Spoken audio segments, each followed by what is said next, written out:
அனைவருக்கும் வணக்கம்.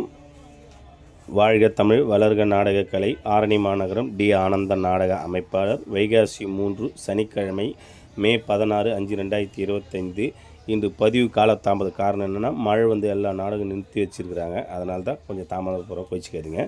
இன்று நமது தாமரை நாடகமன்றம் எங்கன்னு பார்த்தீங்கன்னா, இன்று இரவு நமது லாலாப்பேட்டை அடுத்த, அதாவது பொன்னை பரமசாத்து இது ரூட் எப்படின்னு பார்த்தீங்கன்னா, ஆற்காடு டு லாலாப்பேட்டைலேருந்து பொன்னை பக்கத்திலே போனீங்கன்னா பரமசாத்தி என்ற கிராமத்தில் தாமரை நாடகமன்றத்தினால் இன்று இரவு கண்டிப்பாக நாடகம் நடைபெறும். நமது ரோஜா நாடகமன்றம் எங்கன்னு பார்த்தீங்கன்னா, அரசூர் இது ரூட் எப்படின்னு பார்த்தீங்கன்னா, மருத்தூர்லேருந்து தோய்ப்படு கேட்லேருந்து லெஃப்ட் எடுத்திங்கன்னா அரசூர் என்ற கிராமத்தில் ரோஜா நாடகமன்றத்தினால் இன்று இரவு கண்டிப்பாக நாடகம் நடைபெறும். நமது மனோ நாடகமன்றம் எங்கன்னு பார்த்தீங்கன்னா, ஒட்டம்பட்டு இது ரூட் எப்படின்னு பார்த்தீங்கன்னா, செஞ்சிலேருந்து அப்பம்பட்டு அடுத்த ஸ்டாப்பிங்கே ஒட்டம்பட்டு என்ற கிராமத்தில் மனோ நாடகமன்றத்தினால் இன்று இரவு கண்டிப்பாக நாடகம் நடைபெறும். இன்று இரவு இளஞ்சிட்டு நாடகமன்றம் பாலை ஏகாமர் நல்லூர் நடுக்குப்ப பக்கத்தில் இருந்துச்சு.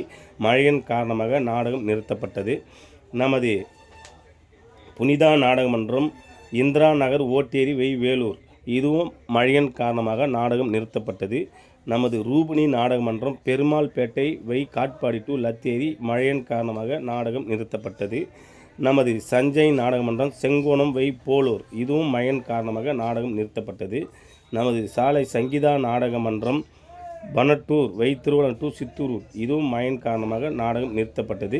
இன்னும் பல கம்பெனி மழையின் காரணத்தால் நாடகத்தை நிறுத்தப்பட்டது. அதனால தான் பதிவு காலத்தாமதாக போடுறோம்.